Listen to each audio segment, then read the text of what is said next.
Well, thank you, Mr. President, for your compelling vision of U.S. leadership on 5G. I also want to thank Larry Kudlow, the Director of the National Economic Council, for your steadfast support of this vision.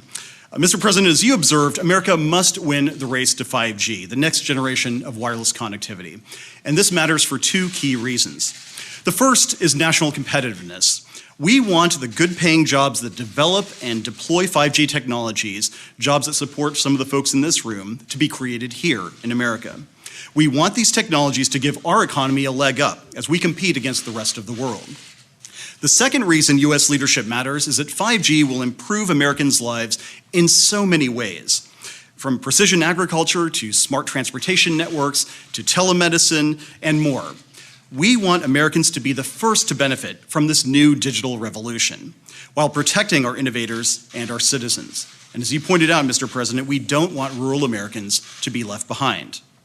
And Mr. President, that's why I'm pleased to report that America is now well positioned to win the race to fast, secure, and reliable 5G. And don't just take my word for it. In February, ABI research stated, and I quote, "It is the United States who will win the 5G race in the short term." That same month, Cisco projected that in 3 years, 5G would be more than twice as prevalent in North America as in Asia. Last week, CTIA reported that America leads the world with the most commercial 5G deployments of any nation. And just this past Tuesday, it was reported that 5G-related job listings here in the United States increased 12% in just the past 3 weeks, according to data from an online job search service.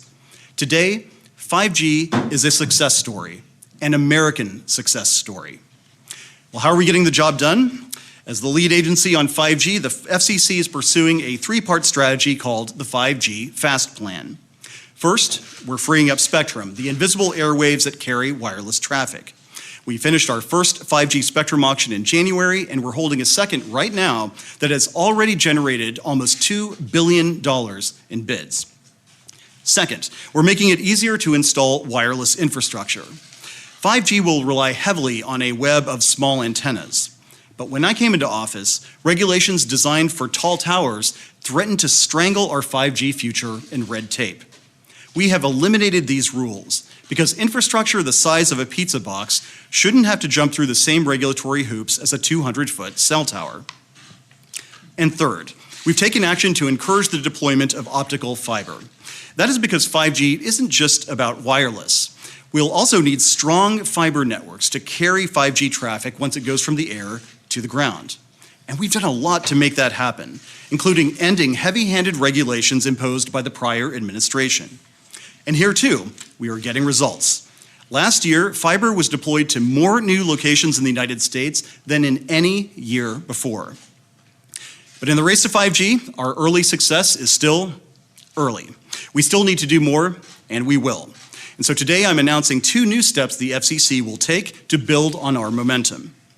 First, the FCC intends to start its third 5G spectrum auction on December 10th of this year. This will be the largest spectrum auction in American history. We will be selling 3,400 megahertz in 3 different bands. And for those of you who aren't wireless experts, that is a lot of spectrum. Second, to help build the infrastructure of the future, the FCC aims to create a $20.4 billion Rural Digital Opportunity Fund headed by the agency. This money will extend high-speed broadband to up to 4 million homes and small businesses in rural America. These next-generation networks will bring greater economic opportunity to America's heartland, including some of the great jobs building infrastructure, and they will help support future 5G technologies. In closing, I want to thank you again, Mr. President, for your leadership on 5G. Your White House has advanced your vision in many ways, from international treaty negotiations to much-needed regulatory reforms. I appreciate all these efforts, and in the same spirit, this FCC will help build a great and lasting legacy of American success on 5G. Thank you, Mr. President.